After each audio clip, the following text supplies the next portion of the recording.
जय हिंद।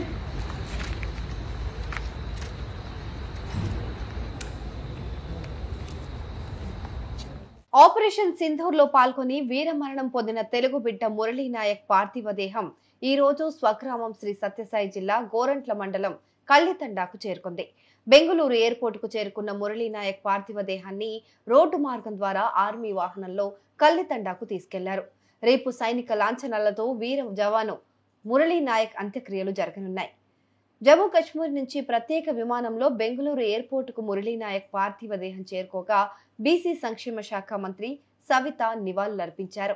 మురళీ నాయక్ వీరమరణం పొందినట్టు తెలిసిన రోజు నుంచి ఆయన కుటుంబానికి సవిత అండగా నిలిచారు. తన పెనుగొండ నియోజకవర్గానికి చెందిన జవాన్ వీరమరణం పొందడంతో అన్ని తానే దగ్గరుండి చూసుకుంటున్నారు.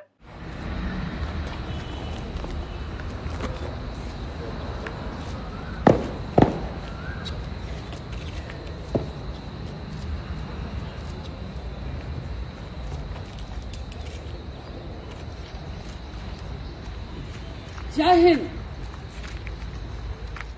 మారుమూల తండాలో నిరుపేద కుటుంబంలో జన్మించిన 25 ఏళ్ల మురళీ నాయక్ కు చిన్నతనం నుంచి సైన్యంలో చేరాలని కోరిక. అదే మక్కువతో కష్టపడి అగ్నివీర్ గా ఆర్మీలో చేరారు. ఆపరేషన్ సింధూర్ నేపథ్యంలో ఇటీవల నాసిక్ నుంచి జమ్మూ కాశ్మీర్ వెళ్లి విధుల్లో చేరిన మురళీ నాయక్ సరిహద్దుల్లో సేవలందిస్తూ గురువారం అర్ధరాత్రి పాక్ తో జరిగిన ఎదురు కాల్పుల్లో అమరుడయ్యారు. మురళీ తండ్రి శ్రీరామ్ నాయక్, తల్లి జ్యోతిబాయ్ వ్యవసాయ కూలీలు.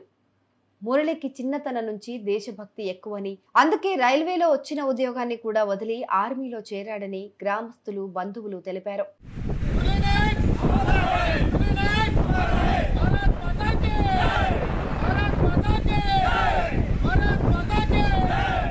2022 డిసెంబర్లో గుంటూరులో జరిగిన ఎంపిక ప్రక్రియలో అగ్నివీర్ గా మురళి సెలెక్ట్ అయ్యారు. తొలుత పంజాబ్, అస్సాంలలో పనిచేసినట్లు తండ్రి శ్రీరామ్ నాయక్ చెప్పారు. 2.5 ఏళ్ల సర్వీసు పూర్తి కావడంతో మరో ఏడాదిన్నరలో అగ్రిమెంట్ పూర్తి చేసుకుని వస్తాడని కలలు కంటున్న తల్లిదండ్రులు మురళి వీరమరణం గురించి తెలిసి దుఃఖ సాగరంలో మునిగిపోయారు.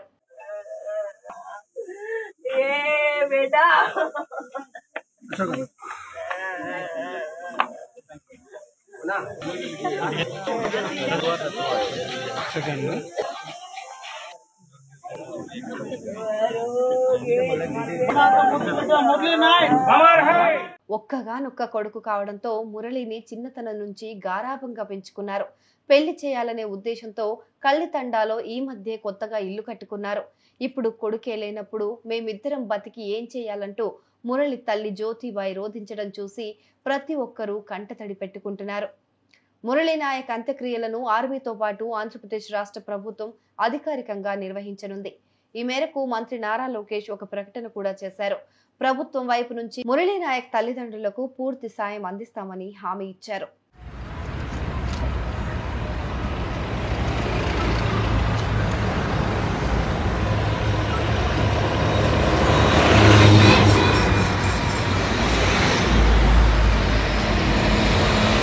మురళీ నాయక్ వీరమరణం గురించి తెలిసి బీసీ సంక్షేమ శాఖ మంత్రి సవిత శుక్రవారం తండాకు చేరుకుని ఆయన తల్లిదండ్రులను ఓదార్చారు. తన వంతు సాయంగా 5 లక్షల రూపాయల చెక్కును అందజేశారు. కేంద్ర రాష్ట్ర ప్రభుత్వాలు తప్పకుండా ఆదుకుంటాయని భరోసా ఇచ్చారు. తండ్రి శ్రీరామ్ నాయక్ కోరిక మేరకు యువతకు స్ఫూర్తినిచ్చేలా తండాలోని వారి సొంత పొలంలో విగ్రహం ఏర్పాటు చేయిస్తామని తెలిపారు. కొడుకు పోయిన బాధలో ఉన్నప్పటికీ దేశం కోసం తన కొడుకు ప్రాణత్యాగం చేయడం గర్వంగా ఉందని చెమ్మగిల్లిన కళ్ళను తుడుచుకుంటూ చెప్తున్నారు శ్రీరామ్ నాయక్. भारत माता की जय, अमर रहे, अमर रहे।